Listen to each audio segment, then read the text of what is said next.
Chains by Boss. Chains by Boss is now the official sponsor of the Cowboy Up podcast.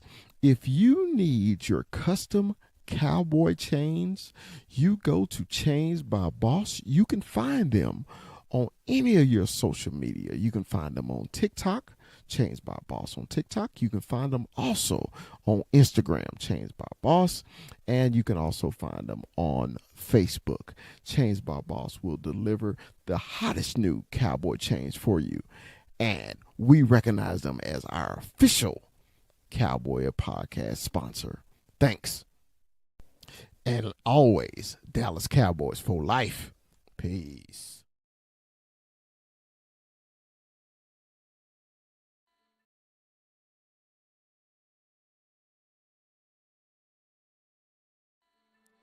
The Cowboy Up podcast would love to welcome Voscaro's Gang as our official sponsor of the Cowboy Up podcast. Voscaro's Game has all your custom stickers, your custom towels, your custom tumblers, anything you need to represent your team, such as those Dallas Cowboys or even those hated San Francisco 49ers. Voscaro's Gangs have you.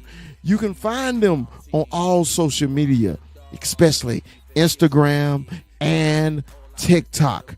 The Cowboy Up podcast welcomes Voscaro's Gang as our official sponsor of the show.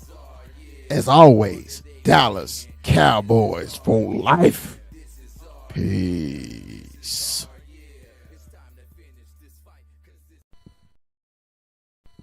The Cowboy Up podcast welcomes Dominion Custom Clothing.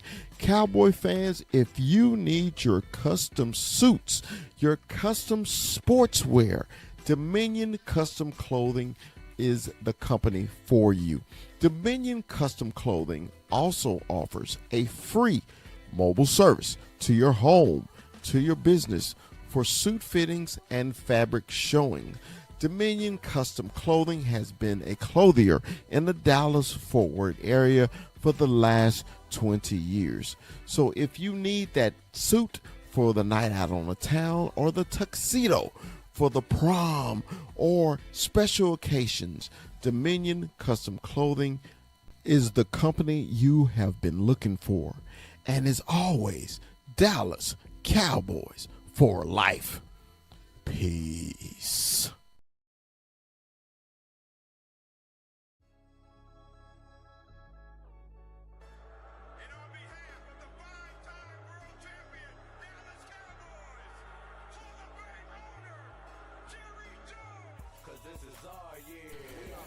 From Stop 6, Texas, it's the big fella. It's Dallas Cowboy Chris. And from the 915, Cholo Town, El Paso, it's our man, 21, Armando, 21. And from the hill country of Texas, Austin, it's our man, Retrofit Sports, Hook 'em, it's Rue. And from Tucson, Arizona, the player personnel director of the Cowboy Up podcast is Kuiper AZ. And from the great state of Arizona, he's Mikey 520.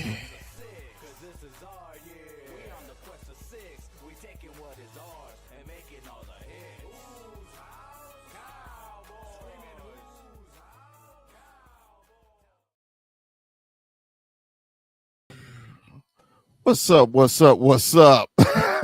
Hey man, y'all gotta excuse the big fella, man. I am discombobulated today, man. When I say I am running late, I'm running late. Normally I'm always prepared, always ready to rock and roll. And the big fella was running late today. Thank you, Seattle traffic. Thank you, Seattle traffic, for me running late. But hey, man, we here now. We here. Man, let me introduce the crew to you. To my right, to my left, to my left, to my right. Homeboy from the hill country of Texas. How come it's my man Rue? What's up, baby? Man, I'm good. I'm good. I'm ready. I'm excited, man. It's Eagles week. Let's go. It is Eagles week. Hey, man. And from the great state of Arizona, Tucson, Arizona, the player personnel director of the Cowboy podcast is Kuiper. Hey, Z, what's up, Kuiper? Man, what's up, guys? It's that hate week. Finally get the rematch. I feel you. I feel you. Hey, and formerly from Texas, but he's up in the Midwest, regulating and wrecking shop is my man, Mike Cowboy Corner. What's up, Corner? What's going on, you guys? It's officially 8 week. Man, I just got done watching Sound of the Sidelines, and I have to admit I watched it 3 times in a row, waiting on Big Fella to get home from work, but that's okay. 3 times in a row, huh? 3 times in a row. It gets me hype every time. Oh, okay. All right.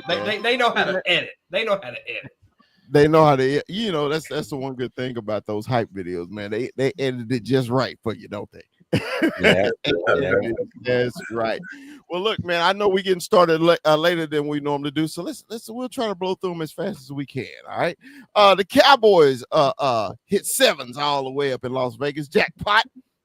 They got in the end zone. They got off the field on 3rd down. Everything we was talking about in the pregame show, the Cowboy fans actually did. I mean, the Cowboys actually did. Sorry, my grandson wanted to sit in. He needed to put his headphones on. Come on. All right. So they actually did. And we were excited about that. We got to see Quentin Williams on the field looking good in that blue and white, wearing number 92 instead of 95, and just his presence. All of a sudden, Kenny Clark looked like a defensive tackle. All of a sudden, Osi Adigizua looked like he is deserving his money because of one person. And I'm gonna start with Corner first. Corner, what did you think about Quentin's debut as a Dallas Cowboy? Yeah, first I want to say this. It was against the Raiders. I want to see a consistent performance all the way around for the rest of the year. But his Cowboy debut was spectacular. It really was. He was coaching up Ezra Raku along the way. He was dealing with his guys along the way. It's something that we haven't seen in a long time. And, the interior line is probably the best since Jay Hatcher and Jay Ratliff. I really think like these guys are better than that. And you look at the 5-man front with Quentin Williams, it's going to be tough to stop. I like what I saw. I don't want to jump the gun and get overly excited and have my hopes let down because it's the Cowboys we're talking about. But I like what I saw from his opening debut wearing a star on his helmet. It was beautiful. All right, Kuiper, man, you my player personnel director. We got a beast right now in the middle. What did you think about his debut?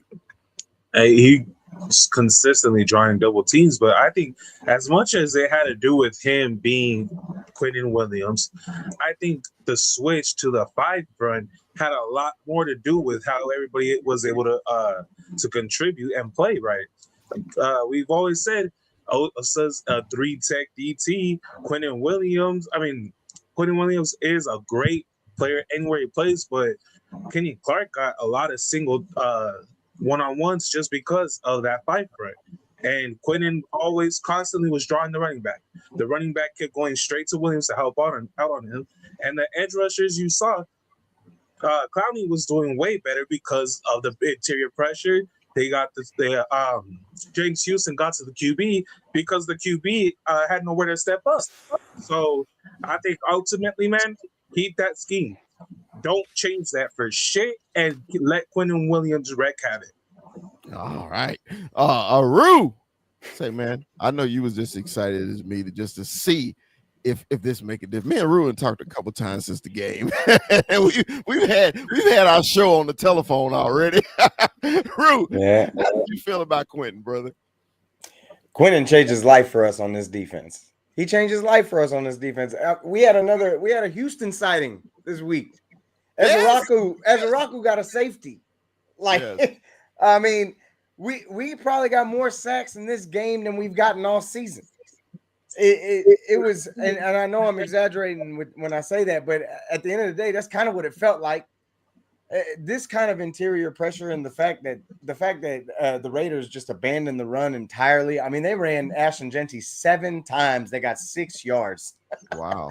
That's great. That's the worst running back stat in probably the 4 years, or probably 4 years for the Cowboys. That's got to be the worst one, because everybody's run through us like tissue paper for a long time. And again, I'm with Corner in the sense of, I get that it was just the Raiders, but this is how I wanted you to look against the Raiders. Had this been a close game, I wouldn't be as happy as I am right now, because it wasn't even just Quinnen. Obviously, it was Quinnen's debut. Quinnen wreaked havoc in the middle, and he really shined in a lot of places. But this defense getting whole, maybe we finally have that average defense we've been begging for. Yeah, and I agree with Corner too, man, because we thought they had turned the corner against the Jets, and it was just the Jets. You know what I mean? Because they got a few sacks against the Jets, and we were like, all right, man, we finally getting a little pressure. We're getting off the field on third down, and I know the pregame show, man. That was we always give our bold prediction. My bold prediction, I said keeping the Raiders under 21 points. I hit my bowl. I hit my bold prediction because you never know which Cowboy defense is going to show up on Sunday. You never know. Okay, so I guess with Quentin and Clark and Diggy Zua, looking like our pressure is coming from the inside now. It was one stunt play that Quentin had, man, where they did the cross on the outside, and when they cross, you know how the guard and tackle they pass one on, but when he passed him, the tackle didn't have him all the way, and he swimmed him and got his first sack, and I was just like, man, Mozzie could have never done that. I was like, Jesus, and I'm not trying to dogpile, people that we don't have anymore, but you can tell the difference between that monster that we got right now than anybody else, man. So I was really excited about what Quentin did. So let's let's talk about. Hey, do you hear the intro? Do you hear the intro playing in the background? Oh yeah, it's underneath. Okay. Yeah, I'm sorry. Right. I'm making sure it's. Yeah, I don't know why it's like that. Hold on, there we go. Let me hit that. Sorry. Is that better? Sorry. Yeah. All right. So so let's talk about the party we weren't invited to. Our wide receivers probably went out and they partied. They had a good time, and looked like they missed the curfew. The Cowboys aren't actually saying they missed the curfew. We're adults. We know what happens in Vegas. The boys had themselves a night. Well, yeah, we know what happens in Vegas, bro. They went and they got out there and they was having a little good time. I don't know this for sure, but I'm assuming that they were benched for that first series because they probably missed curfew. Go ahead, Corner. No, you hit it right on the head. They were benched because they missed curfew. That's 100% right. Mm-hmm. Hey, is there any truth to the fact that I heard There's something no throwing up. I don't know about that. I just heard that they were out until like 7:30 in the morning. They just kind of strolled back in. Damn. At 7:30 in the morning. They ate at a steakhouse and they missed curfew. That's what happened. Hey, I want them, if they gonna play like that, miss curfew every week. I mean, you stroll in at 7:00 in the morning, and then you play like that night. Hey man, I don't have no issues, man. Go ahead, Mike. Go ahead. Ooh, no issues. No issues. Michael Irvin and the '90s crew did worse. Come on, hold on. bro. Here's the difference, though. Here's the difference. Okay. You ready? All right, I'm ready. George Pickens gets a pass from me because he played. Mm-hmm. CeeDee Lamb dropped a wide open pass to go to the end zone to get it 40 to whatever it was. It should have There's been the 40. difference. There's the difference. It did affect CD Lamb because he dropped a pass. And he hasn't dropped passes like this since week 1. So you get benched, you miss a series or two, you go in there, you have a touchdown, Pickens looks better than you, and then you drop that pass. There's a bigger issue with CD Lamb than there is George Pickens for me. Really? I thought. See, that one at the end of the game, I gave him a pass. I think the reason why I think it was rushed. The pass was rushed. It was off to me. I think it hit him in the hands. But you got to remember how it does. Now, Mike, you got to give the whole picture, Mike. You only gave it was wide open. He was, but you don't think that pass was rushed at all? No. Okay. It's a pitch and catch play for anybody. Okay. Any rebut? Honestly, my big thing is I don't want it for either one of them. I get it. You gonna go to play? I mean, it's just like James Harden. Anytime he's playing at home in Houston, man, everybody take the under on his ass because they know he at the strip club all night. That's at the end of the day, that kind of shit ain't sustainable. It never is. It doesn't matter what you're doing. That stuff is never sustainable. Now, if they were just at a steakhouse or whatever, cool. But come on, man, I'm not naive. These dudes are young. They got money. They're out in Vegas. They had a good time, and I'm not mad at that. But at the end of the day, I don't want to end up like Odell on the boat. I don't want to end up like Romo in Cabo. That's not what I want to be like come January. You know what I'm saying? So for me, it's like I get it. You had fun, but I'm glad that they were held accountable by their coach because that's out of character for this team. Truthfully, Mike McCarthy's not sitting him down for series. He's not. You don't have to do that. Sorry. This is kind of like a breath of fresh air for me, where it's like I know it really don't mean shit, but it's like, hey, you know what? I'm gonna sit your ass for a series. Like you need to sit down because this is not acceptable, and we're trying to be a champ. You can't tell me on one hand I'm trying to be a championship team, but show up at 7:30 in the morning on game day, going out all night. Which again, I'm not there. I don't know what happened, but I'm just glad they both had a good they both had a good game. Obviously, George popped, but it's just one of those situations where I'm glad they were held accountable, and it was and the coach is taking a stand like, hey, we're trying to win a championship. Or at least they're trying to keep that mentality in the room. Whether that happens or not, or even if that's even a reality, it remains to be seen. Man, welcome to sole proprietor of the CFO Sports. It's our man. Hey, he say Jay Tuck now, but his professional name is Jordan Tucker. Hi, Jordan. How are you? What's going on? What's going on, everybody, man? Yeah, what's going on here? Hope everyone's good, man, on this Thursday night. Boring. I'm trying to watch this Bills game, but it's like it kills me what Josh Allen is able to get away with versus other quarterbacks. But I digest. You know what I'm saying? Hey, so man, we were briefly talking about our wide receivers having a good time, and I told you even when you did your live today, I said, man, they can party every night. I don't give a damn. Right. Performance like that. Tuck, what did you think about that, man? The good, bad, or are you indifferent on it? Like I said, I got insight of what happened before the news even broke, so I kind of knew it was going to happen. But I think, like you were saying, bro, I'm excited that Shotty actually held them accountable. There wasn't no favoritism because, sometimes in some cases, I saw the fans doing it. Like, oh, well, why would you do that to Diggs and GP? But I was like, I'm not Diggs, but CD and GP. But I was like, if that was like Trayvon or somebody else, would you have really cared? So, they went out there, they broke curfew. It's Vegas. I understand it. They probably wasn't the only ones, but they just end up getting caught. So I don't think it's a big deal. I think a lot of people are making a bigger deal than actually what it really was. There was no arrest. There's nothing like that. But I think that's good for Shotty actually setting that in his culture that, hey, man, you break the rules. There's going to be some consequences. It was a light slap on the wrist. The players responded. The Cowboys won. And let's move on and get ready for Philly. That's my take on it, man. Yeah, man, because I was thinking the same thing. I said one series of the game didn't matter, not one bit. I mean, because didn't they go throughout the next series when they were in? And then, right.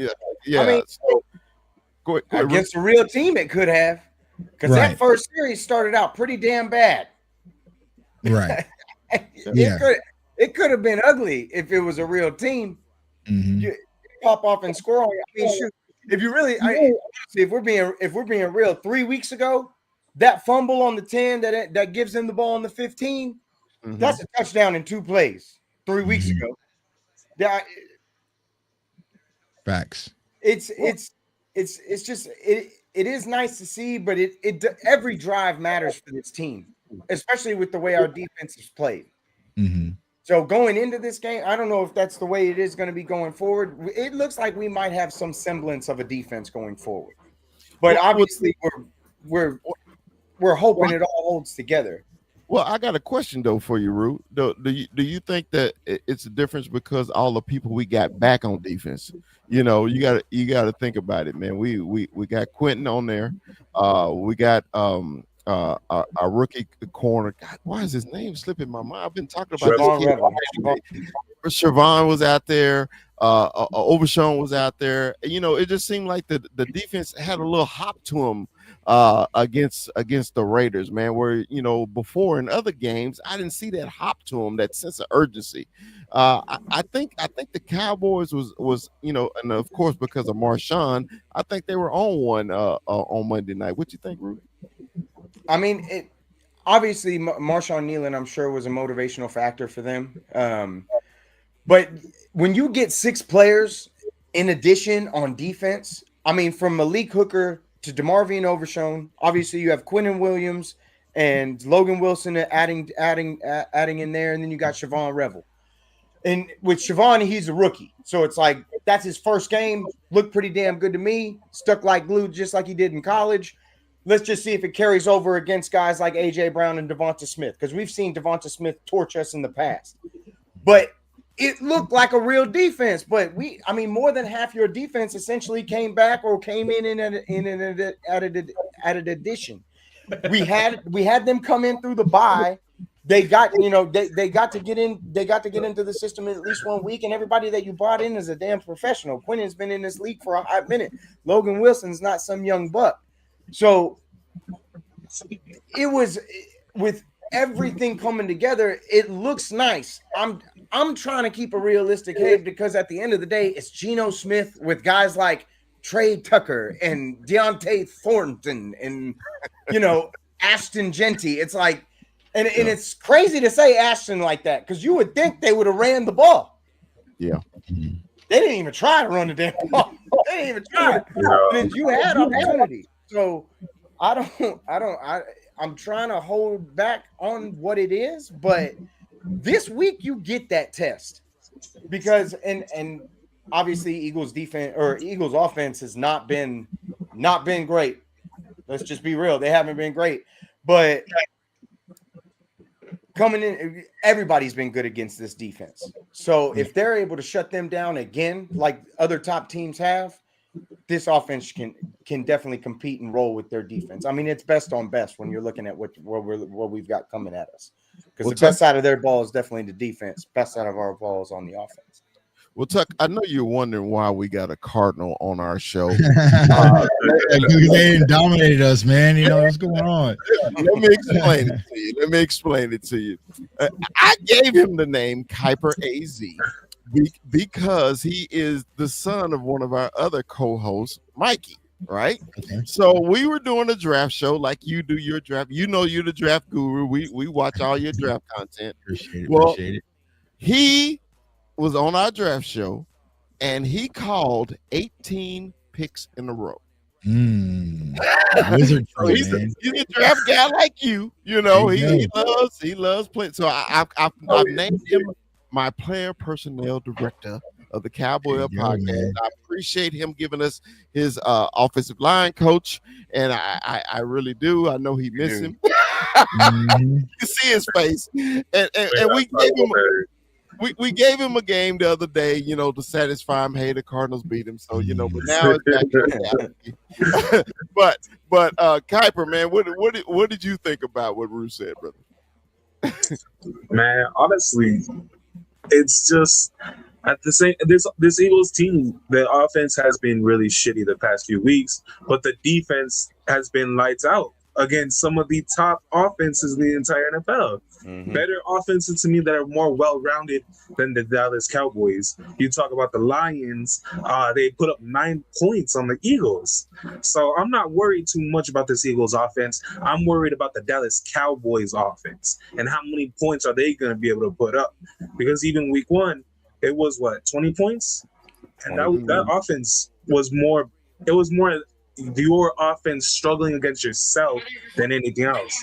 But now this defense has really picked up, and I'm just wondering how much we're gonna see, how many mistakes we're gonna see from the Dallas Cowboys offense. Because if you put up a flawless performance and you don't beat yourselves, I can see you guys winning for sure. But if you're gonna make the same mistakes you did week 1, this defense is gonna take advantage. Yeah, more than anything else. All right. Well, I'm going to put a button on this Raider game, and we really going to dive into the Eagles. And so corner. So what was your general outtake for this, man?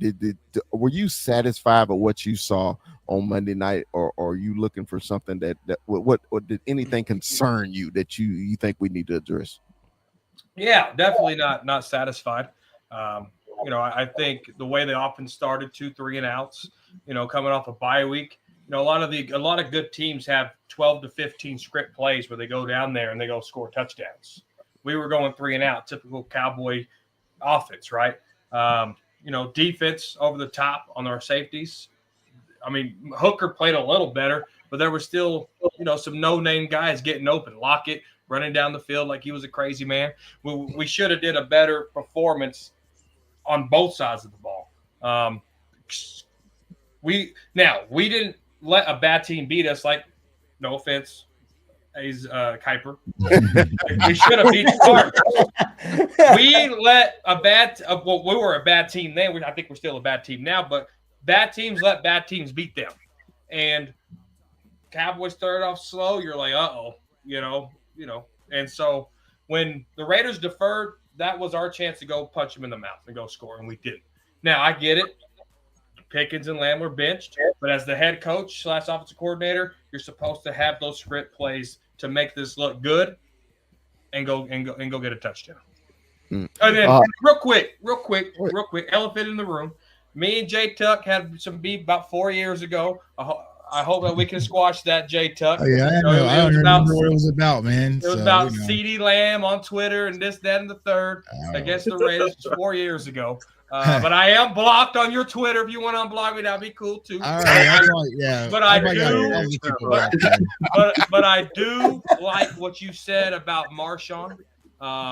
And us teaming up against Ernie on Twitter, that was fantastic stuff. And I do applaud what you did said. And I try to tell you that on the TikTok, but you're a busy man. You don't got time for I appreciate it, Cowboys Corner say on TikTok. But I do appreciate how we were able to band together and cancel Ernie. That was fantastic.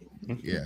So Tuck, I want to ask you the same question to Mike, man. Were you satisfied with what you saw in Vegas, or is there still some concerns about this team that is driving you absolutely batty right now? I feel like when you have to look at this team in totality, man, you got to take it one day at a time. And sometimes when you're in a slump coming off a 2-game loss, you just need a free throw, man. You need a layup, whatever, right? You don't care what it looks like. You just need to see the ball go into the hoop. And I feel like that's what we saw versus the Raiders. Now, do I think that that's the end-all, be-all? No, there's still a lot of work to do. But to see this defense take a step in the right direction, to actually see that trench play that I talked about earlier, to be able to get pressure in the interior and have a defensive line that is something we haven't had in Dallas for quite some time.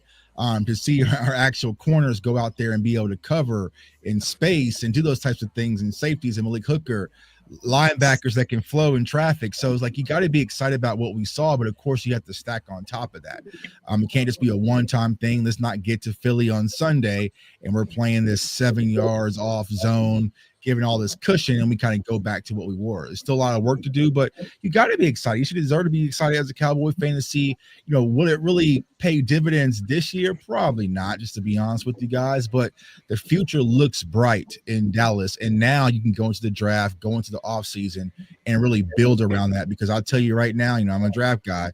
There ain't no Quentin Williams in this year's draft. You're not going to just get that in this year's draft. So to be able to have that as the foundation of your defense, now you can sprinkle maybe a linebacker, sprinkle maybe a corner or a safety around it. It makes things so much easier from that standpoint.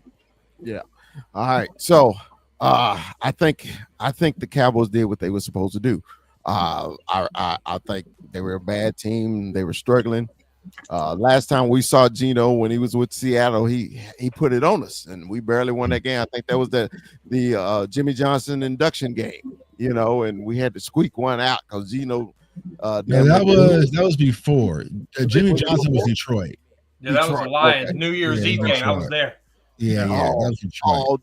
That was the Monday night game. Yeah, that was the Deron Bland getting smoked. We had the Monday night crew when Jimmy got inducted, so maybe that's what the confusion is. That's what I was thinking. But hey, I was concerned before the game. I was like, man, we make superstars out of bum ass quarterbacks, and I was really concerned, right? But we came out and we did what we supposed to. Yeah, Corner, you had something to say real quick before we move on to Philly? No, Uncensored said Cowboys in his right spot, head of the table, and I said acknowledge me. Oh shit. Okay. All right. You're acknowledged. All right. So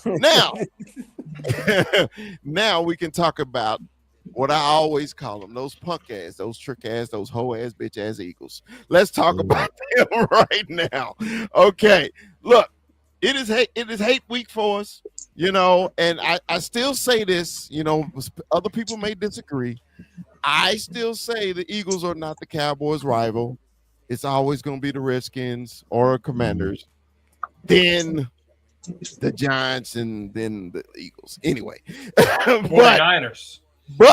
Or the Niners. Right. But the team we hate the most, Steelers, is the Eagles. Okay. Mm-hmm. So is it the team or is it the fan base? I think it's The both. fans. It's both. And he a Cardinal fan, he know. But it Fans ain't are terrible. Cowboy fans. It's the Eagle fans that want it to be the rivalry so bad that it ain't. Right. We're Big Brother here. Yeah. I don't think I really hate like Eagles players per se. It's just their fans I can't stand. And just like you were saying, like it's like they kind of like want you to fight. Like you ever been like, I don't want to fight you, bro. Like, yeah, you want, like, bro, I don't want, and they kind of force it, and then you end up wanting to slap them. It's just one of those things. It's this weird obsession that they have with this. I really just don't understand, man. Like even just yesterday, like I said, hey, Cowboys Nation, and it's like a bunch of Eagles fans. Like I didn't even say Eagles anything, but it's just like they pay so much attention to us. It's like creepy. Like I don't know. They're probably watching right now. Like I don't know. Well, I say this all the time. Okay, if it wasn't for haters, the Cowboys wouldn't be as popular. And the number one Cowboy haters are the Eagles, right? Yeah. They won a Super Bowl, and in their parade, they talked about the Cowboys. Right. And I was like, I'm not thinking about nobody else but my team winning a Super Bowl, and you bring up the Cowboys. And I was like, I love it. I love it. Yeah. I love it. And I don't care. I hate their fans. I hate their team. I hate the colors, that ugly ass jerseys. I can't stand their helmets. I hate them, period. I like those helmets. That's just me. I'm with you, big fella. They worship Rocky, who's a made-up character. How the hell do you do that? That's what that town of brotherly love. Oh, that's all they got. That's all they got. So let's get it. It's brotherly shove out there. You already know it ain't no brotherly love out there. So why I got Tuck for just a few minutes? Tuck, let's give me your analysis, man. What's been going on with the Eagles, man, because their offense and their wide receivers have been crying for mercy, and Saquon has not been Saquon. Basically, from this point to last year, he's half the running back he was. What do you think, man, that we actually need to be looking out for against these Eagles? I think when you look at this Eagles offense from the film I've been watching thus far, it's like one is very predictable. But two, I think the problem with them, they don't have an offensive mind in house anymore. As much as we didn't like Kellen Moore as a person, or the leader of men, the one thing he has been molded to do is be a play designer. Wasn't the best play caller, but a play designer. Like he understands the game of football. So, Nick Sirianni being an offensive guy, I think he had the play calling in 2021, but he gave it up to Shane Steichen, who's doing phenomenal out there in Indianapolis. And then you have Kevin Patullo, who's kind of an interim guy. Like, so who was your offensive mind? Like, who was that guy that can be that visionary to get all this talent that you have open? And I just don't think that they have that guy. And I think that's why they're struggling. It's very predictable. The spacing is bad. A lot of the route concepts is kind of clunky. It's just a bad brand of football. And also they really just don't have the quarterback that can overcome that, because as much as we like to have the Hurts versus Dak thing, I can say without a shadow of a doubt, my quarterback is coordinator proof. Meaning if I'm calling a horrible play, I know I can send my horrible play to that helmet to Dak Prescott, and he's going to check out of it, chop it out, run the slide protects, set the audibles, and completely design and orchestrate a completely different play out there on the field, pre-snap and also post-snap. I just don't think that Jalen Hurts has those traits, which is okay because not a lot of quarterbacks do. So I think that's the biggest problem. Also continuity amongst the team. You're seeing AJ Brown starting to be a little vocal, so they have their issues, but don't get it mistaken that they don't have the talent to flip the switch. I feel like one thing that they do have is just the Jimmies and Joes over in X's and O's. And even though he hasn't played well, Saquon Barkley is still Saquon Barkley, right? So you can still get those big plays. Also the same thing with AJ Brown and Smitty, even though they really haven't been in sync when it comes to Jalen Hurts. That one big play that can change the course of a game. So for me personally, I think the main key to winning this matchup is the turnover margin. Make Jalen Hurts actually put the ball in harm's way. Don't let him kind of be a system quarterback. Keep him inside the pocket. Make him be an actual quarterback. Create some of those tight windows with Revel and Deron Bland and get the opportunity, interior pressure. And I feel like Dallas Cowboys can go out there defensively and disrupt their offense. And then offensively, we have to protect the ball, but also we have to actually put up points this time. And I think that we can definitely do that. I think Dak, CD, and Pickens are in the rhythm. Do not abandon the run game without their Javonte Williams. And I guess Malik Davis is our RB2. So go out there and play Dallas Cowboys brand of football. We have nothing to be fearful of. We have nothing to lose. Go out there and play fast, free, and like I said earlier, violent. And let's go get this win on Sunday. Yeah, Kuiper, I want your opinion because you're on the outside looking in, man. What do you think about this Eagle team that the Cowboys need to be looking, or can we exploit some of their deficiencies this season? Well, right off the bat, it comes to the Eagles' offensive line because they're not the superior offensive line in the NFL anymore. Lane Johnson is going to be out this game. That's an immediate spot where the Dallas Cowboys can just overwhelm their backup right tackle, and their right guard has always been the weak spot in that offensive line. So that immediately comes to mind. Defensively, that secondary is still very young, and I think if you're gonna attack one place, it's gonna be spacing out the middle of the defense. Quinyon Mitchell still a very good corner, and last time that he played George Pickens didn't have a good game against him. So I would really look for CeeDee Lamb and Ferguson to have a good game. But yeah, just make them have to respect the run, because anytime you can do that against a really good defense, they start losing their specific blitzes that they can call when it's obvious pass down. They start losing all these creative things that they can do against the Dallas Cowboys. Just make them respect the run. Get the ball to your playmakers. Man, hey, Tuck, you gotta excuse my southernness, but man, look who snuck through the back door. It's the point, man. What's up, Chop from the ATL, man? Hey, Tuck, he's in the ATL, but he a funky town boy. He from the funk. Chop, already. What's going on, man? Chop, you jumped in at a good time, man. We talking about this hated punk ass, trick ass, hoe ass Eagles. So we want to know, man, what is your method that we need to go at and start attacking these Eagles on Sunday? Well, exactly what Tuck said and what Kuiper just said. Be honest with you, we just need to pick up where we left off from game one. This time, we just got to be more egregious with it. We have to be more deliberate about what we do. We can't take plays off. We have to match that energy. Matter of fact, we can't wait on them to see what they're going to do. We got to enforce this thing when we get into this game because honestly, I think this is a matchup situation that we have right now. And it depends on the 11 men on both sides of the ball. If the Eagles have to commit any doubles to anything the Cowboys have, we're gonna have a good day. And that goes well with the Cowboys. If we have to commit double to anything they have, they may have a good day. I think this is a great time to play the Eagles right about now, even with the addition of the DN from Miami. Man, I can't get his name, but Phillips, even with the addition of Phillips, I mean they playing well. They're looking good right now, but they wasn't looking good against an offense like the Dallas Cowboys have. So I'm looking forward to it. We can play mistake free football and run the ball. We can get this. I see my man Dalton is in the chat. There you Dalton, go.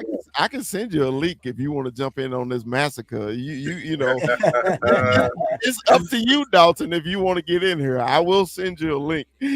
Dalton from the 302 Birds, man, that's my man though. He's a good guy. Cowboy Corner.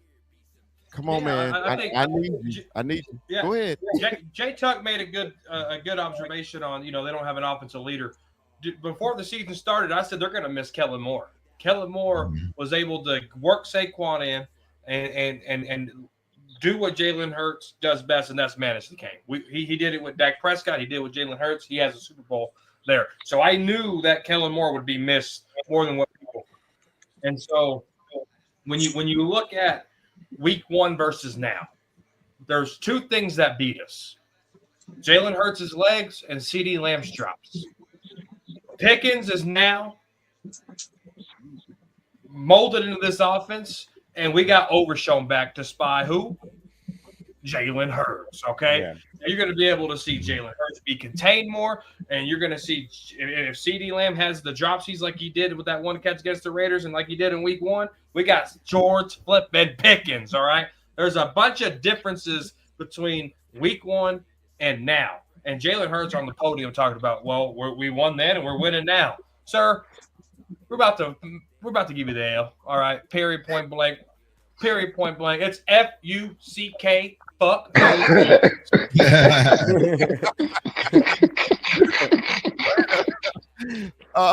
Retrofit Sports, my man. Rue, come on with it, bro.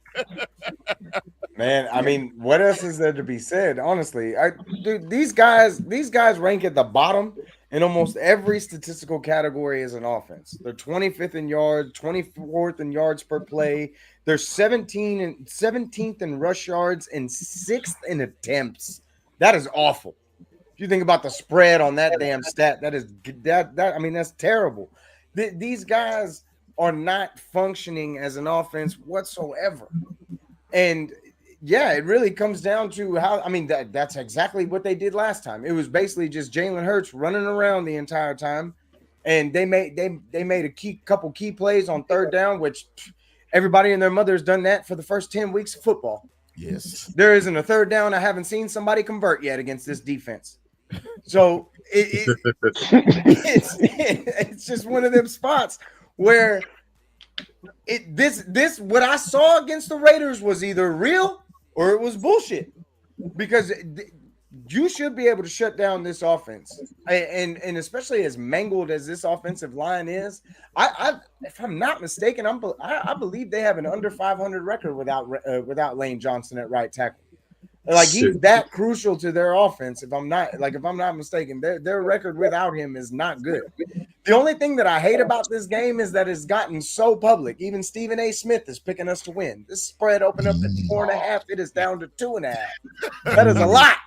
That is a lot. And it's that's probably the only thing that I hate, because the public has been eating it all year. It's been horrible. You have to win this game. And honestly, I want to go back to what Jay Tuck said earlier. This is not out of reach yet. I got this next 3 games will tell me everything I need to know about my season. And it all starts with the Eagles.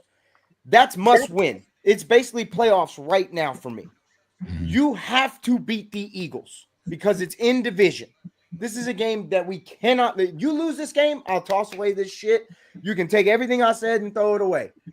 I'll be sick and I'll be done with the season because it'll be over if we lose this game. That's what this game means for the rest of it. Because after this, it's the Chiefs, and then I've got who are also desperate, and then I've got to go to Detroit. Yep. If I go 2-1 in this 3-game stretch, forget it. But it has to be with this game.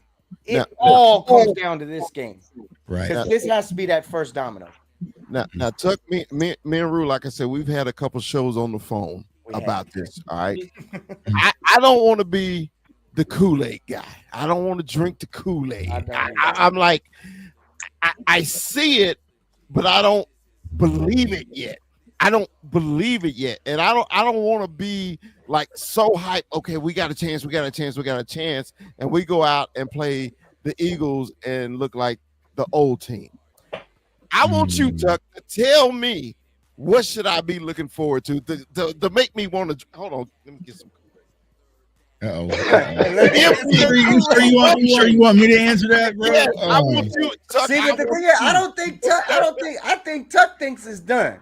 Because, the fact of the matter is we have, like, what, a 25% chance as we sit here today to make it to the playoffs? It's 14, right? So for me, it's 14. Damn. It's 14%. I'm one game at a time. I do think, unfortunately, it is too late for this season because not due to our record, but due to who we lost to. Because one, NFC opponent in the Cardinals, NFC opponent in the Panthers, NFC opponent in Chicago. So we had a lot of losses in our conference that hurts us off the rip right there. And then the tie versus Green Bay. So in order for us to really make this climb, this playoff push, we have a very small margin for error because we can probably lose one game, and that can possibly be an AFC game like versus Kansas City or maybe the Chargers. But everything else NFC-wise, we have to win those games. Then other dominoes have to start falling, right? Other teams have to start losing games. There are some big games and matchups coming up, but if you look at like the NFC North, like a Chicago, Detroit, Green Bay, if we were to get into a tie with Chicago, we would lose the tie. So it's very minimal, but it's doable. We've done it before, so I'm not saying it can't happen, but for me personally, I just want the Cowboys to focus on what's ahead of them, and that's this Sunday of beating Philly. Don't start getting in because I saw someone post on Twitter like, okay, if the Giants beat Detroit, and like, I'm not doing all that math equation, right? We need to go out there and just handle business and see where the chips fall. But I hate that we did lose like the Cardinals and even the Panthers. I feel like those were games that really kind of put us in a bad situation because when the schedule first dropped, I kept saying our season don't start till we get back from Vegas. Like I've been saying that, and here we are. But now it's really not our season starts, the playoffs start, because like Rue was saying, we can't afford a lot of mismatches and setbacks. So, but I like the Dallas Cowboys where they currently stand. I'm weird about that. I like when everyone's counting us out. I like the Cowboys with their backs against the wall.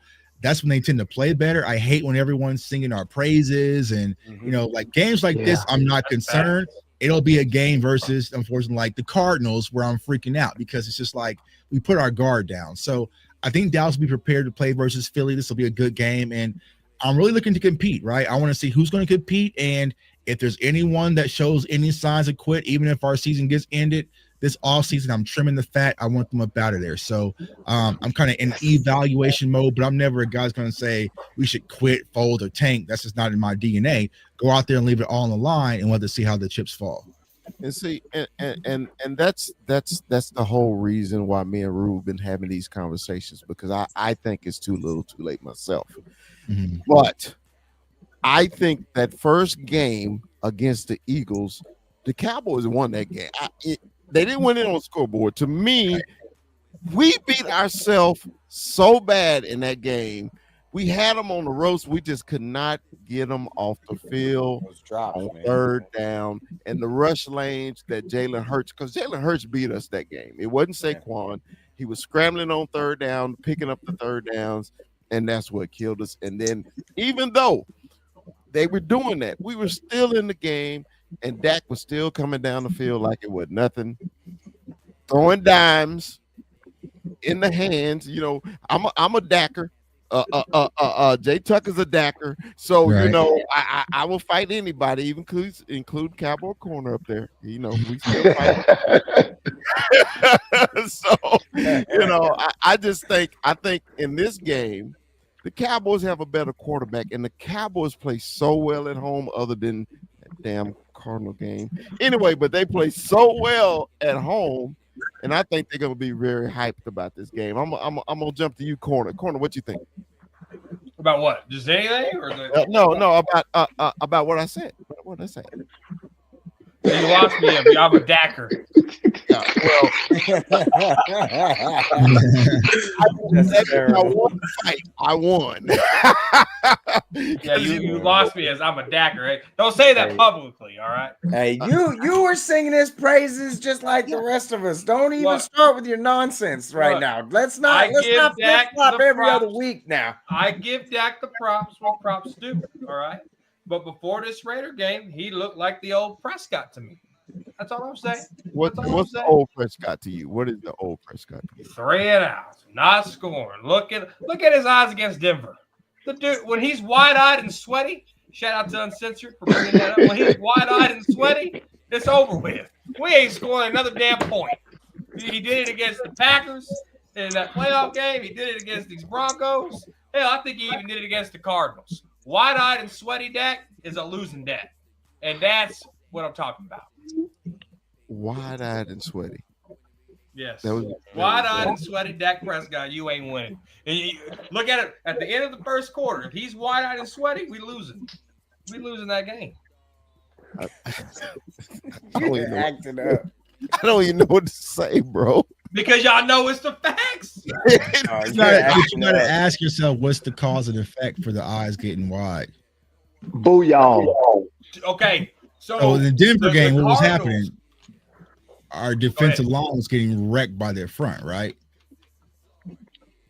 So here's what happened. Cardinals game. All right, Cardinals Dude. game. Or no, let's go Broncos game first. Broncos Damn, game. we're gonna So run through all these zero games right blitz now. Look. It was like that Madden play where they got the 3 high safeties up top, but it was the 8 blitz. It was right. Dak Prescott. Anybody. Omaha, ready, set. And then they'll call the slant because it's not a blitz. It's open every time.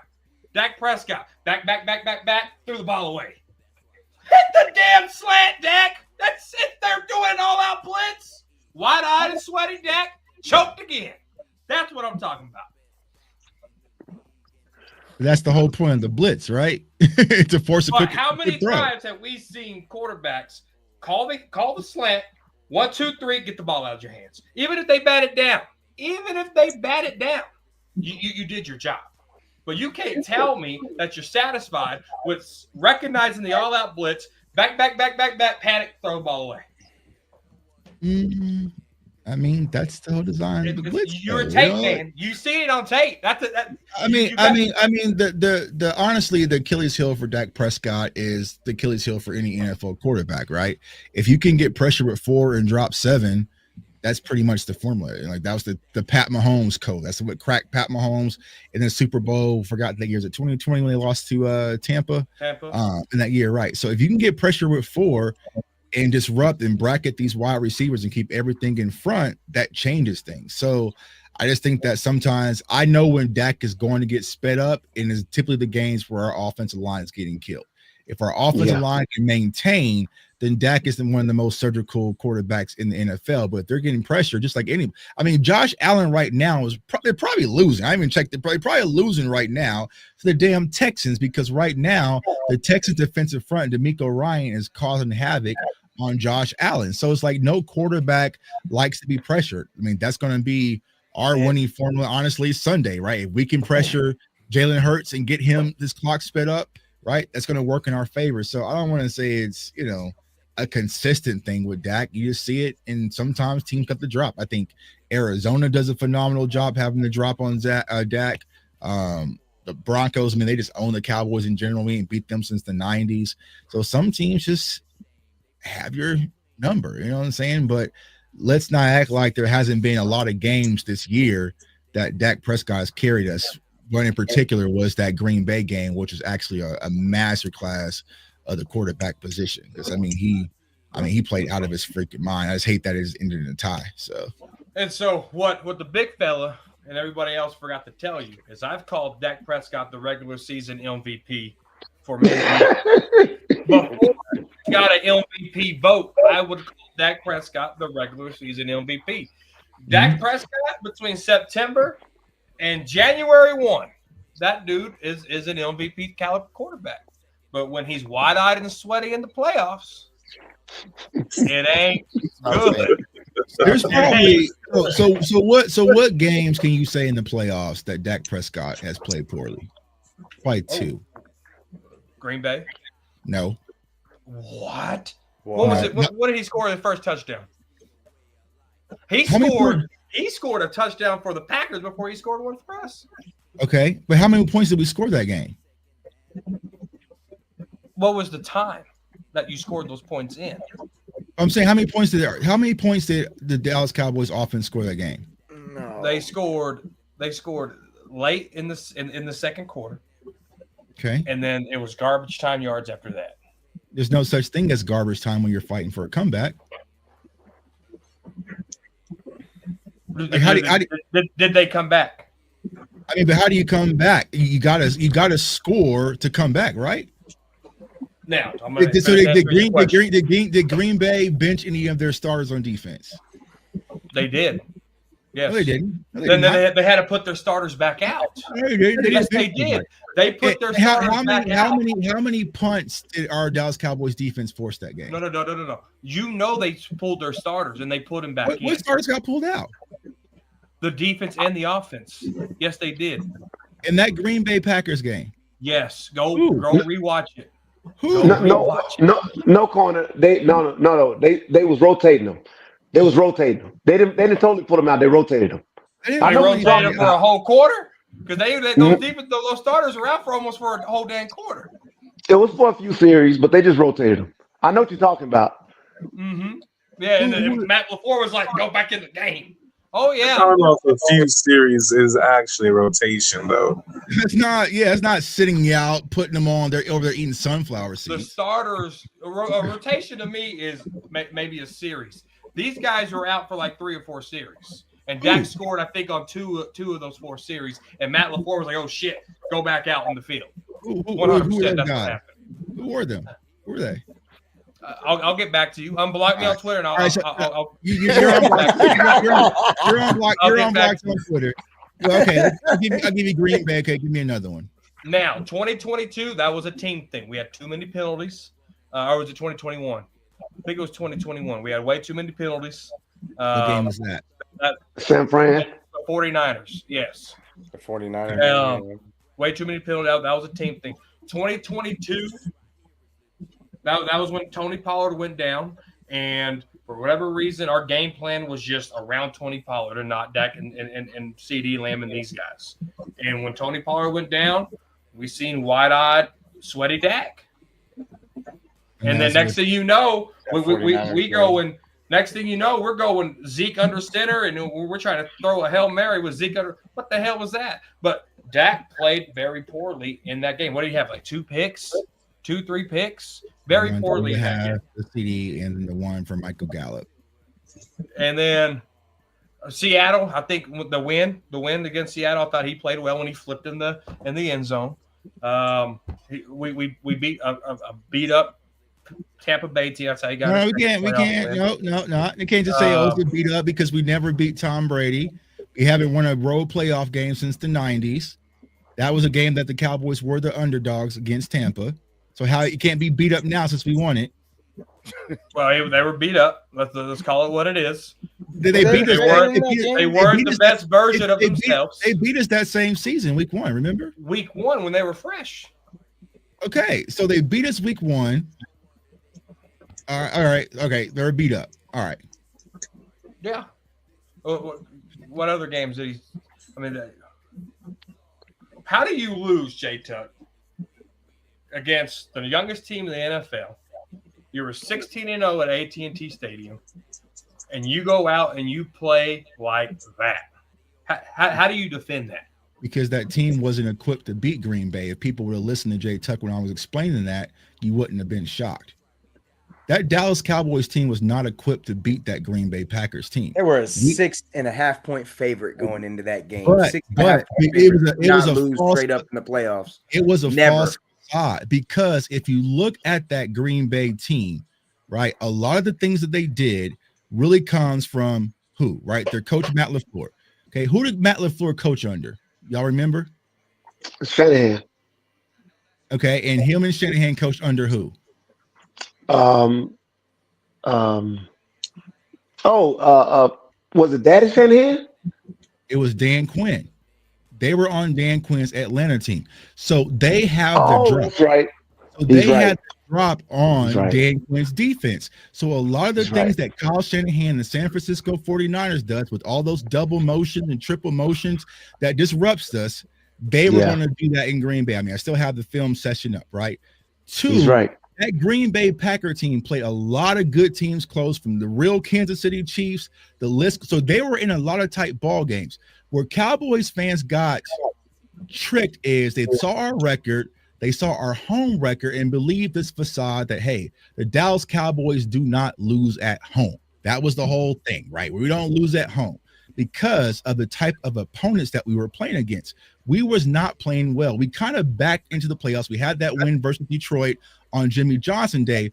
We was not playing good. So if you looked at it from a football perspective, that game was a whole lot tighter and a whole lot closer than the odds may have seen or what it may look on the surface. That's what I'm saying. So it wasn't like, oh, we just played Green Bay. And I remember I was trying to have that conversation with people, but people wasn't having it. So yes, maybe they should have won that game, but they wasn't prepared. They lost the game. But you cannot solely just put that on Dakota Rain Prescott, because the offense started clicking. Defense didn't even force a punt. And what happened first was Aaron Jones said it in the pregame that we're going to receive the ball and we're going to what? We're going to run the ball down their throat. And they exactly did that. They broke our spirit defensively. Well, defense forced a punt on their second drive. We're not on the first drive. So the penalty extended the first drive. Then they scored a touchdown. We went 3 and out. We got them to punt. Dak threw the first pitch. Interception. Okay. Boom. All right, cool. But they already scored that first drive, opening drive. And then, but your defense did their job the second time. Next thing you know, we were already down 7-0. Prescott overthrew that ball, and it was 7-0. And they're already in the red zone. What was the final score of the game? I can't remember. That was years ago. I can tell you the sequence, but I can't tell you the score. You can tell you the sequence. It was up in the 30s, right? Upper 30s on both sides, right? Hold on. So you think that defense can even hold that Packer team who was so young under 30 plus points, right? So you got to put 48 to 32. 48 to 32. Yes. And Dak threw 1 pick six and 1 interception. That held him to 3 after the interception, didn't they? No, they went and scored again. All right, so let's put 14. All right, cool. So 14 of that's on Dak. And the rest of that was on the defense. So they don't get none of the blame. How many times did your offense go 3 and out, though? But I'm saying, so the defense gets a lot of blame because the defense was out on the field. When Tank Lawrence said we were tired, he wasn't lying, because they were on the field damn near the whole first half. I didn't like that he said that, but it was the truth. I'm just gonna step in real quick, because this Packers game, we can go back and forth on this Packers game for the rest of fucking eternity. The bottom line with this Packers game, the offense played like shit. The defense played like shit. Right. I can't put any single blame on any single player when this is a team sport. Right. Team sports. Teams got to fucking win the damn game. You're not wrong in what you're saying about these 3 and outs and him in the playoffs in that aspect. But I could never make sense out of him switching to a zone defense against these Packers going into this game when we hadn't played zone all damn year. So when it comes to this game, it was all shit. And let's move on. Right. That's right. right. I don't understand the logic of putting a team loss on one player, right? Like who gets the team? Who gets credit for the team win? That's the team. The team. The quarterback. The team does. gets That's bare bones football, right? That's what the Eagles fans do, right? If the Eagles go out there and block 2 field goals to win the game, they say, "Oh, Jalen Hurts won." That's elementary school football. Everybody here knows that it's a team sport. It's a team sport. It is. It's Eli Manning. Eli Manning went viral 2 years ago on Twitter when he said, "Psych, I beat Tom Brady twice." Eli Manning, a 2-time Super Bowl quarterback, took credit for that Super Bowl. That was his defense. And do you think that's the case? Or No, do the you not defense think won that the reason why Eli Manning is a Super Bowl champion is because of his defense stepping up? Okay, so it's a team sport. Same reason he's not a first ballot Hall of Famer. Same reason he's not a first ballot Hall of Famer. Why is he not a first ballot Hall of Famer? Because football people know that man had more times where he led the league in picks than he led it in touchdowns. I'll say this, and then I'm done. When we win a Super Bowl, and if Dak Prescott is that quarterback, the Dackers, and I put that in quotations, would say Dak finally did it. They wouldn't say the Cowboys finally did it. They would say Dak finally did it.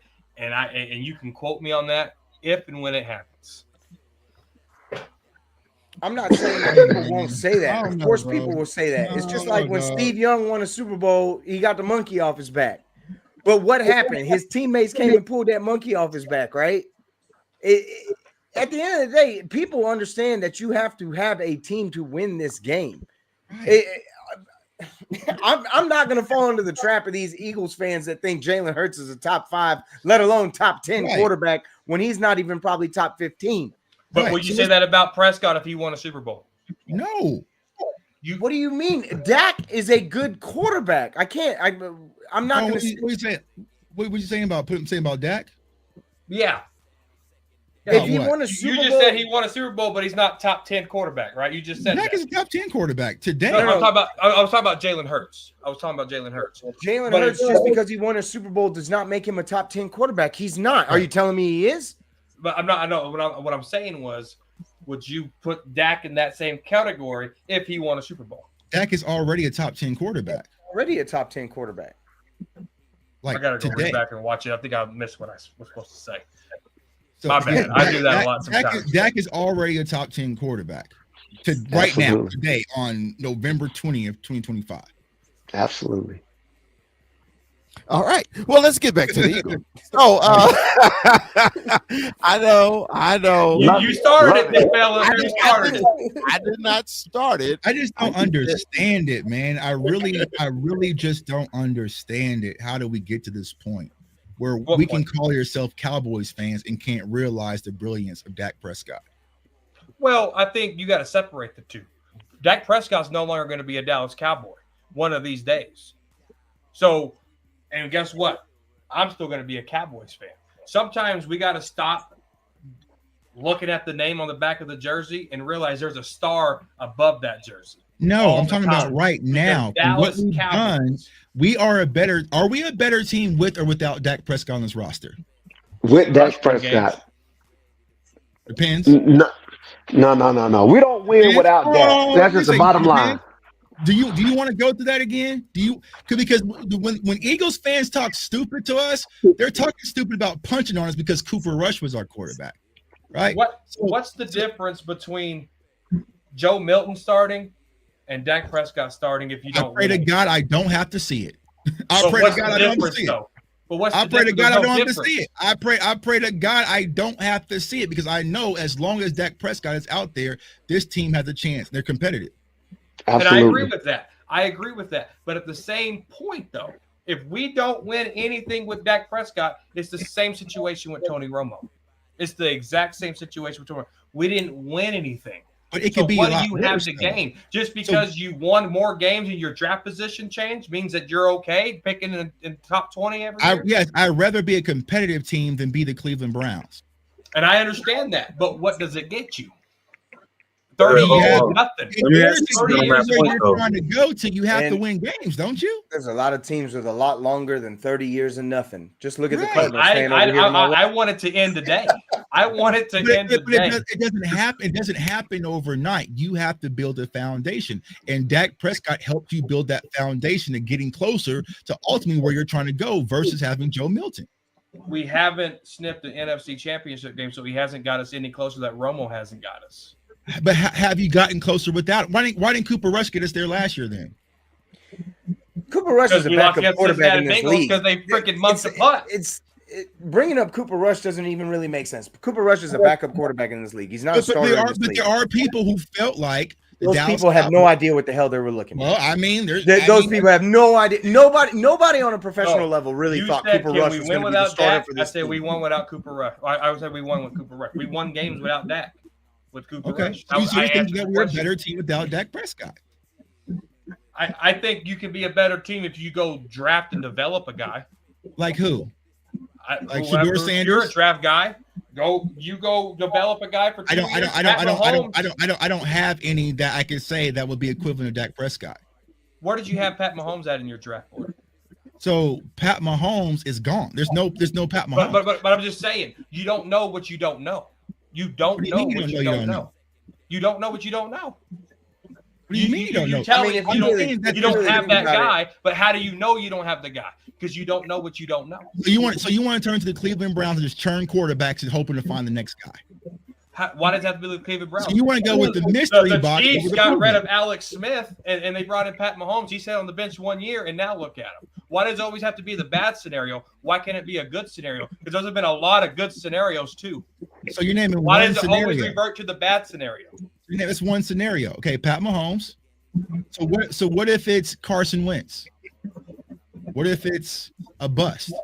What if it's Dak Prescott still losing in the playoffs? Like, you have to try. He's a 10-year vet. So you just want the new car smell, basically. Exactly. How Okay, got it. many years do we have to continue knowing what we know? It's insanity. It's insanity. Dak is the longest quarterback in the league. Every team has turned over a quarterback since Prescott's been in the league, and yet we're still stuck looking at the wide-eyed, sweaty Dak Prescott. Gotcha. Yeah, I get you. You just want something new then. All right, cool. All right. Now, Corey did say he was done, but he came back. So are you sure you're done now? I love a not good sure. debate. I love a He's good not debate. sure. He's not sure. I mean, because I never really talked to like a Dak hater that can actually explain it. So I think you've done a decent job trying to get it out because people call into my show and they just fumble all over themselves. So at least you're able to kind of talk it through, but it still doesn't make sense to me. But at least it's sounding coherent. You know what I'm saying? I've been debating this for many years. Well, we've had this many long argument too with Corner. I'm such a Dak Prescott guy. I don't see what Corner sees at all. If his eyes are wide or if he's sweaty or not. Hell, he playing football. He's supposed to be sweaty. But I think Dak Prescott is an elite quarterback, and I think Dak Prescott will get us where we need to be. All right, now let's get back to the damn Eagles. I know Tuck don't have long. I held them longer than I to do. My bad. I held him so long, man. I know he only had a few minutes, but bro, I got about a few more minutes. Okay, all right. So real quick, let's talk about some more of the points about the Eagles. I'm more concerned about the Eagles defensive line more than anything in this game because in the first game, Carter got ejected for the spit. Yeah. And I was so happy what you said, Tuck, on your live today about, hey man, I ain't gonna forget that dude spit on my quarterback. I need somebody to go out there and handle that, know. And will the Cowboys offensive line? I'm gonna start with you, Chop. Will the Cowboys offensive line create some holes, man? Protect their quarterback against these hated punk ass Eagles. Hey, believe it or not, you absolutely right. And it's going to start with our rookie. Don't be surprised. He's been chomping at the bit to play against Jalen Carter. I can tell you that right now. He's an Alabama Fed. He's an Alabama alumni. And with those guys in Alabama, and I'm not an Alabama fan, but those guys in Alabama, they have something. They play a certain way. and it doesn't change. He's chomping at the bit to go back at Jalen Carter. I think the whole offensive line is. I think the spirit of the offensive line is on a whole different level right now. I think something's on their mind, and I think they're gonna let everybody know exactly what it is in this game. All right, Kuiper, what you think? You know, if I'm gonna say anything, I'm gonna say look at what happened the last time the Cowboys played a Jalen Carter esque defensive lineman. Walter Nolan absolutely ruined your day.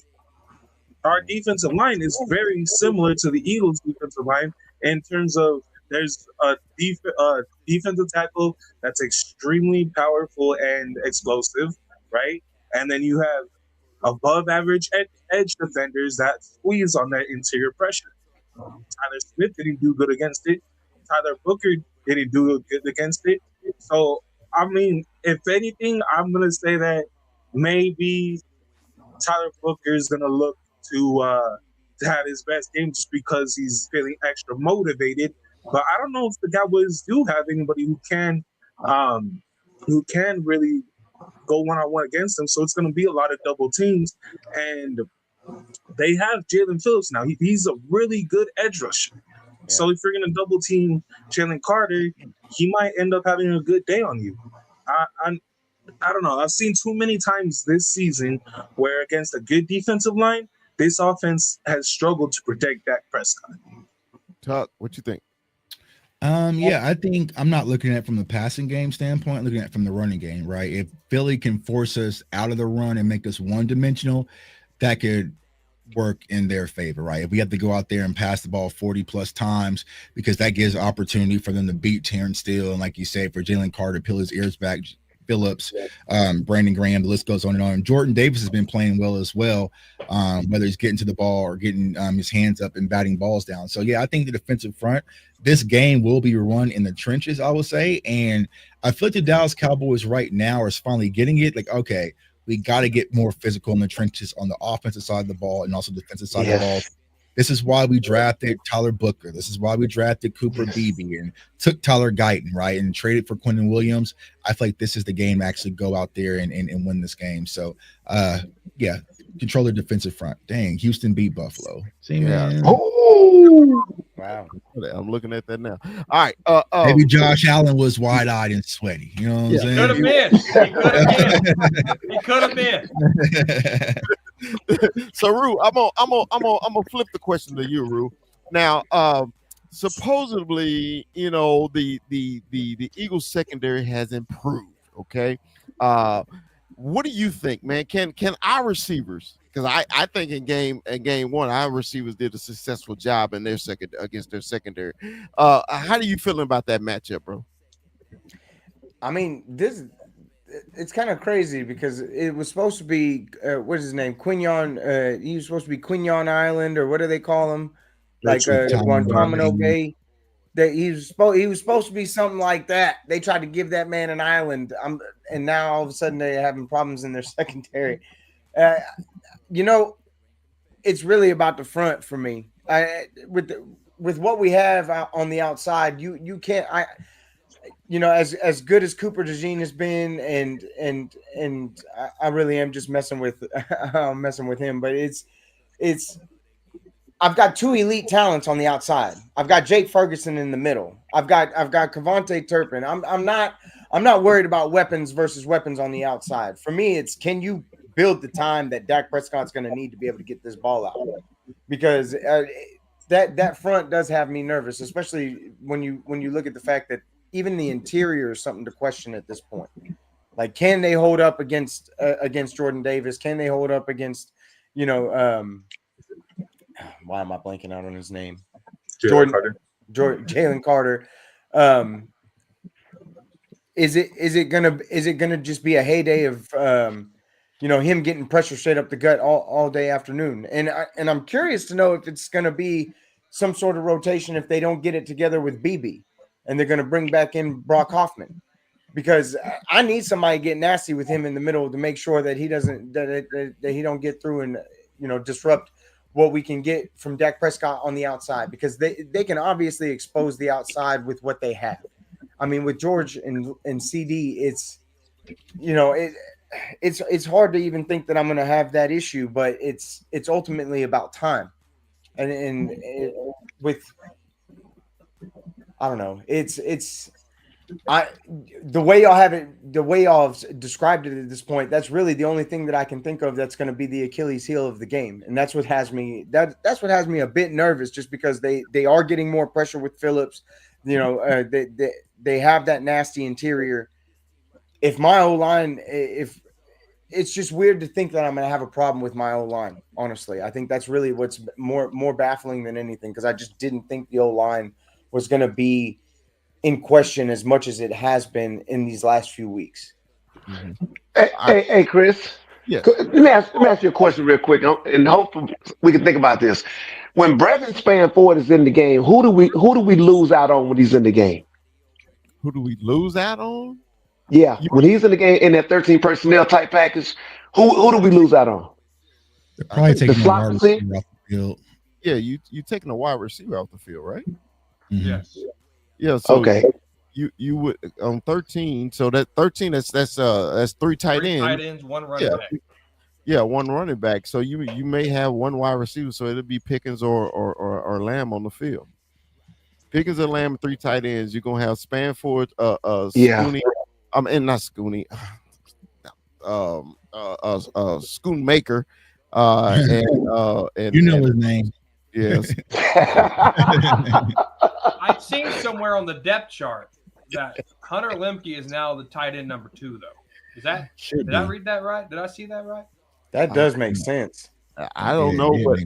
but like look, he had a wonderful game too, man.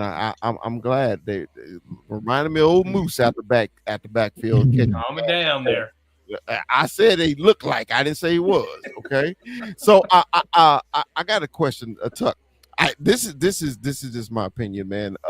Since we got our running back Williams, man, I think the play action by Dak Prescott has been brilliant this season. Uh, I think that's one of the keys against the Eagles. So we got to run the ball and play action. Are you liking Dak in this play action? Because right now, I think that's what's getting Pickens in and CD open more than anything. Yeah, absolutely. I think Dak is at his best when he actually is moving the pocket. So yeah, get the play action involved, but you have to establish the run game first to make those linebackers even want to bite on that run game. So I think that Shoddy needs to really build that identity to run the ball and pick his 2 running backs. I think it's going to be Malik Davis and Javante. So you got to get the ground game going. You can't abandon it. But once you get that pocket moving with Dak, that opens up just the quick, little boot that they like to throw, a little naked boot to Ferg all the time, or sometimes it might be Schoonmaker, unfortunately. So, those easy throws, those easy button throws, and get our wide receivers and tight ends out in space, because you see what George Pickens is able to do out in space. That's not a guy that Quinyon Mitchell wants to tackle, right? The same thing with CeeDee Lamb. He's elusive in space as well. Big yak guy. So get those easy button throws, move the pocket. So yeah, get the play action really evolved. Me personally, I'm just trying to figure out what value that Schoonmaker brings to this team. Why does he continue to get reps? I don't know. It must be something that they see. Must be something Second that they round. see. I don't know. Yeah, besides him just being a second round pick, but I really like how they use Hunter Lipke. I feel like we can use Hunter Lipke in the same way that New York uses Cam Scatterbo, right? It's kind of just your hammer guy, your short distance guy. Give him the ball out in space. Corners and safeties aren't going to want to tackle him. So I would like to see his usage go up a lot more. And then also with Ryan Flo, I think he needs to be our wide receiver 3. I'm kind of past the Cavante Turpin wide receiver thing. Congrats, you got your money. You're our kick returning guy, special teams guy, and just have at it. Maybe a few gadget plays here and there.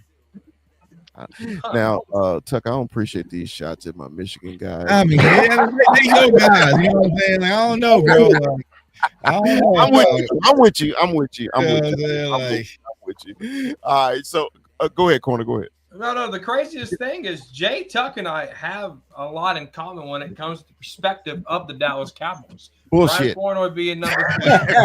I'm done with Cavante. But see, the difference though, I think, is, and I'm done with Cavante Turpin. Period. I'm tired of the special teams part. He has 1 touchdown since he's been a Cowboy in 3 years. He really ain't the effective elusiveness guy that we all wanted him to be. It was a lot of overhype to me. I'm just done with Cavante Turpin. period. And the whole knucklehead weed and guns bull crap this offseason, Right. that tells me you don't take it serious after signing an extension. Right. Okay. Whew. All right. So it's been a wonderful show. I was wondering, Tuck, do you have time to pick games with us? How many? I probably do. Let me just do our game. I got it. It's Okay. 10:30 here. All right, go ahead. Cowboys give me win. Cowboys win 31-24 over Philly. 31-24. All right. Well, hey man, we do appreciate you popping in. All man. right, y'all. Appreciate y'all, man. Pleasure Keep as always. doing more of those TikTok lives. I love them. I'm trying, man. Me and TikTok's a work in progress, man. But I appreciate everyone, man. Y'all have a good evening. Let's go Cowboys. Get this win. All right. Good, man. See you, Jake. Good seeing you again. Later. All right. Yeah, I know it's late, so let's pick some damn games. All right. Appreciate y'all, man, staying up with me, man. I know my schedule has changed and everything. So thank you for everybody to join in, especially Chop is all the way on the East Coast. So it's what almost 7:30, 7:30. Almost 12. It's almost 12. So yeah, I'm sorry, guys. So let's run through them real quick. The Jets and the Baltimore Ravens, Cowboy corner. Who you got? Let me look here. Oh crap. 13 right here. and a Okay. half point favorite. You said Jets and Ravens? Yes, I have the Ravens. got the Ravens. Rue, Ravens. Kuiper, you froze. Yeah. Yeah, I think he is. Yeah, he is froze. Oh yeah, he's done. All right, all right, Chop. Let me get the Ravens. I'm gonna take the Ravens. All right, Ravens right there. Okay. Hey, here we go. My wife's stuck in. So hey, say hi, wife. Well, hello, wifey. Hold on, Kuiper's coming back in. Hold on a second. I'm gonna get him back. Well, there he is. All right. You've been froze for 2 minutes. Yeah, you was froze. So Kuiper, who did you want, brother? For which game? Yeah, this one, the Jets and Ravens. Ravens. All right, I'm gonna take the Ravens too. Mike, the Steelers and the Chicago Bears. This may be a pretty good game. Steelers and Bears. I think I had the Bears winning that bad boy right there. All right, Rue, The Bears. Kuiper. In Chicago, I guess I'll take the home team. All right, Chop. The Bears. I believe Mason Rudolph is starting that game. Right. Yeah. And Rodgers hurt. Give me the Steelers. He ain't hurt. He All just tired of looking bad. All right, New England and the Cincinnati Bengals. New England that had those fire uniforms on. That's the first time I ever said, "Damn, I like New England's uniforms." I like those. I loved them. Anyway, Cowboy corner. Patriots. All right, Rue. Pats and to cover. Okay, Kuiper. Yeah, give me the Patriots. Even if Joe Burrow's back. Okay, Chop. Bengals. Give me the Bengals too. All right, the Giants versus the Detroit Lions. All right, Cowboy corner. Lions. All right, Rue. Lions, but I'd take the 10 Don't and a half. pick the Giants. Don't do that. I would take 10 and a half. Don't but take it. Lions to win. All right, Kuiper. Lions. Chop. This is going to be brutal. Lions. Give me the Lions. All right, Minnesota, Green Bay, that Norris division fight. Cowboy corner. It's Packers. All right, Rue. Packers. All right, Kuiper. Yeah, the Packers are gonna beat the second coming of Zach Wilson. Watch it. And the second coming of Zach Wilson. I don't know why I'm getting all guys. All right, stop. Packers. Give me Minnesota. Shit. Anyway, All right, Indianapolis Colts versus the Watch Kansas. him win too. Watch him win. I swear. All right, Ooh, yeah, Cowboy Colts and Chiefs. This is gonna be a good game, but I'm going with Indiana Jones. All right, Rue. I think the Chiefs are cooked, man. Give me the Colts, and I love the 3.5. The hook should save you. Okay, Kai. Yeah, Case has not beaten a winning team. Any team with a winning record, man. I'm gonna take the Colts. All right, Chop. They'll be the winning team that day. Give me KC. All right. My wife said KC. I'm going with the Colts. All right. You see her with the thumbs up. All right. The hated dragon Seahawks up here in Seattle versus the Tennessee Titans. Yeah, I think everybody's going to pick a certain team. Is anybody going to pick Tennessee? That's all I want to know. Okay, next, let's move on. Jacksonville versus Arizona. Mikey. I said Mike. Oh. I ain't picking them nasty ass Cardinals. Give me the Jaguars. You shouldn't. All right, Rue. Jags. Kuiper. Yeah, give me the Jags. Damn. Dude. All right, Chop. Hey, I got to pick the Jags now. Yeah, I have no confidence for the rest of the season. Oh, damn. They played their Super Bowl. All right, well, give me the Jags too. All right, Cleveland Browns versus the Las Vegas Raiders. Mike. Give me them stank Browns. Shador gets his first win. All right, you got Shador. All right, Rue.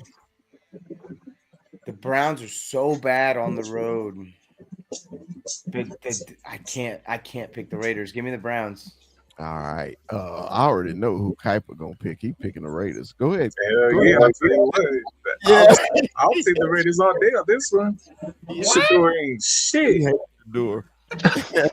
Shador ain't shit. He's right. watch him have a good game. This secondary is so bad, bro. He's gonna have a good game. You were waiting for him to slip and slip. Come on, Cardinals, pick him. I was praying to God he would get taken by some bum ass team. The Cardinals. He did. Chop, who you got? I got the Browns. I'm gonna take the Brownies too. ATL with their Jekyll and Hyde ass versus New Orleans Saints. Mike, who you got? I had the Falcons originally. I just changed it to the Saints at home. All right, Rue. So it's Kirk Cousins the rest of the way. Mm-hmm. I'm going Kirk Cousins is. Oh yeah, Penix got hurt. Give me the Yeah, Falcons. torn ACL, man. Yeah, I'm going with the Saints at home. Saints go marching in. All right. Tyler Baugh, first win, maybe. Is that his first? Damn. Okay, I'm going back Saints. Which one, Mike? Damn. Saints. Yeah, Saints. Which one are you doing? It's the shit bowl, all right? All right, Kuiper, who you going? I'm going with the Saints, man. For some reason, every single time Kirk Cousins is a QB, they use Bijan less. Damn. I don't know why they hate Bijan, bro. Free Bijan. Trade my man Bijan to Bijan anybody don't else. even Like look y'all, good. why do y'all hate Bijan? Why? He hates All right. himself over there. I Looking like hate Ash the Jiffy. Falcons, bro. Like, why are you Why doing this no to my dude here? All right, Chop, who you got? Give me the Saints at home. All right. I think they're gonna get the ball to Bijan. Give me them Falcons. But every time I pick them damn Falcons, they lose. All right. This is gonna be a good game. I like this game here, man. Tampa Bay versus the Los Angeles Rams. This is gonna be a good game. Mike, who you got? It ain't gonna be as good as you think. Give me the Rams by 20. Wow. Damn. Aru.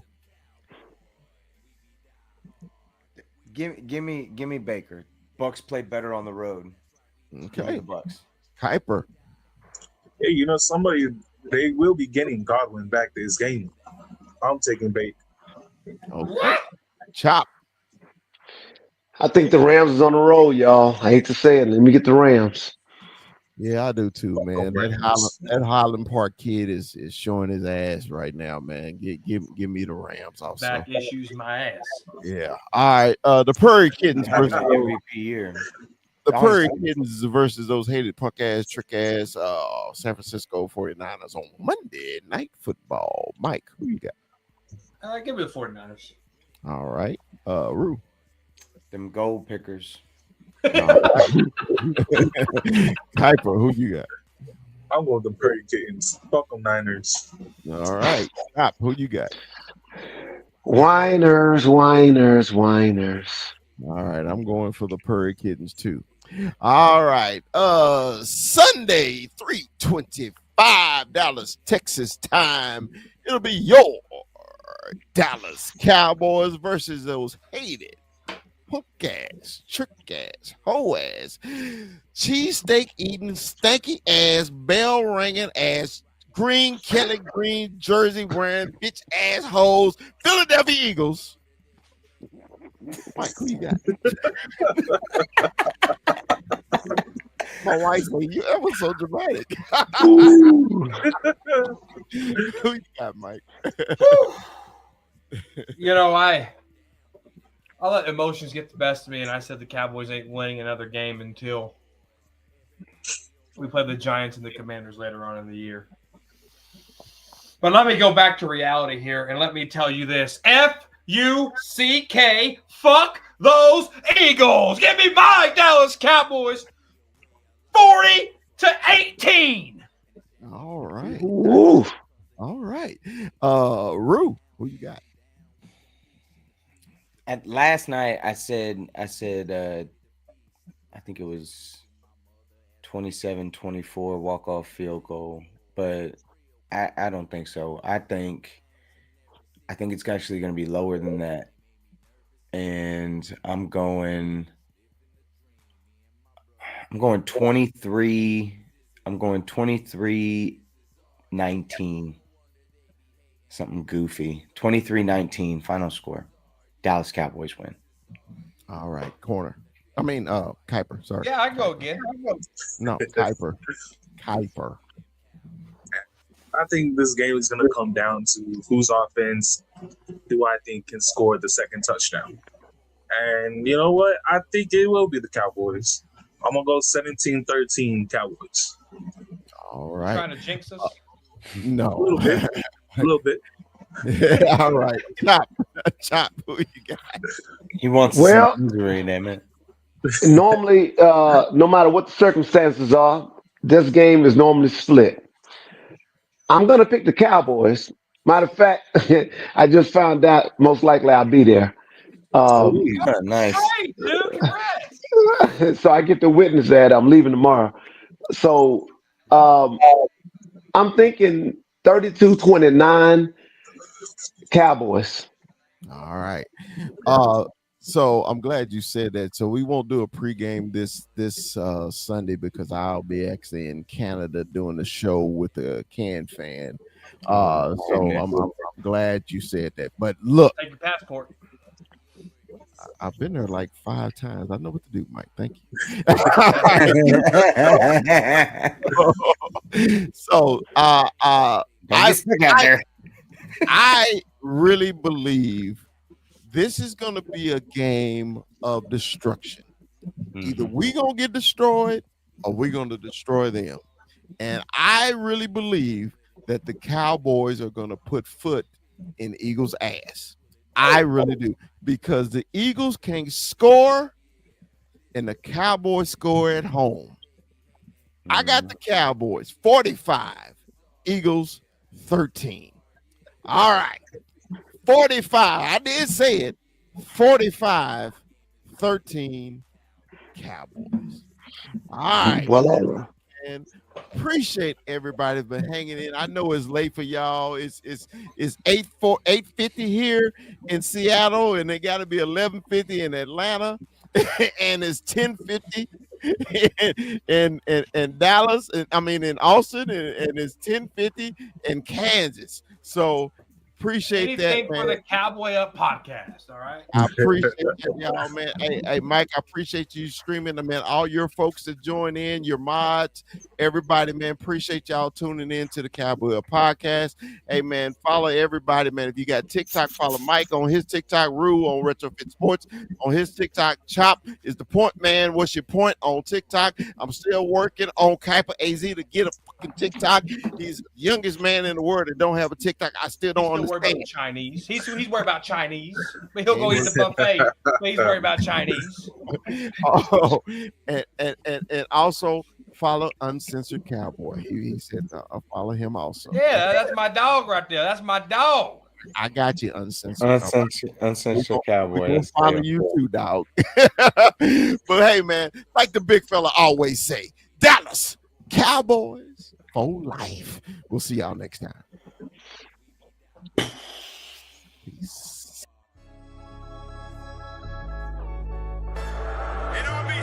Let me give a big shout out to Sports St. Louis Joe, bro, in the building.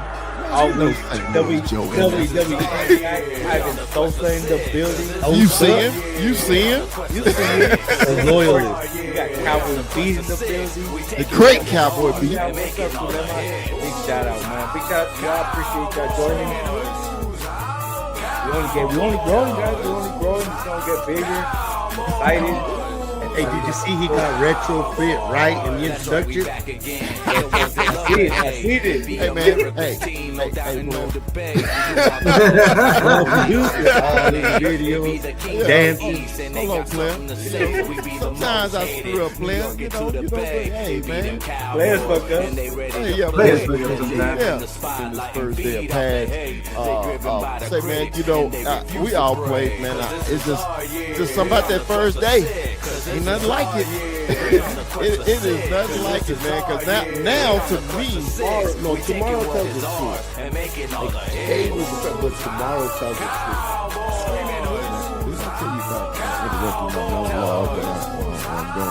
I'm sick of this shit, man. I'm sick of this shit, man. You know, I know we all co-hosts, but you know, I like to have a little quick monologue before we get into a subject. You know, your ass always got to, spread shit and eating wings and Motherfucker sprinting.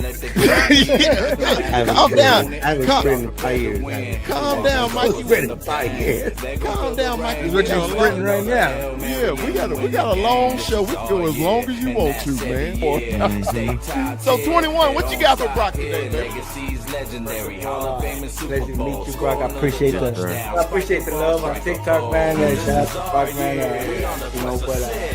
Welcome to the show. So hey, I got the hard hitting questions. So I got the controversial. Yeah.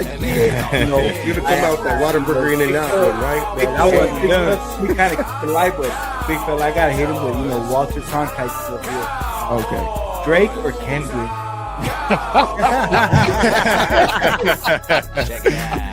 See, okay, I'm gonna be honest with you. I have never really grew up liking Kendrick like that, right? I've always been a big Drake fan, so I'm gonna say Drake, but not like us. Like I was telling Terrence the other day, because Terrence is a huge Kendrick fan. I was like, not like us has me feel like a certain way, because I'm like sitting there like vibing to that song, but it's like this is Drake, and I'm a Drake fan over Kendrick any day. So that's not the only Kendrick song I like. Yeah. And remember, like, subscribe. Don't forget to like. Don't forget to like. If you love us, tell your friends about us. Like.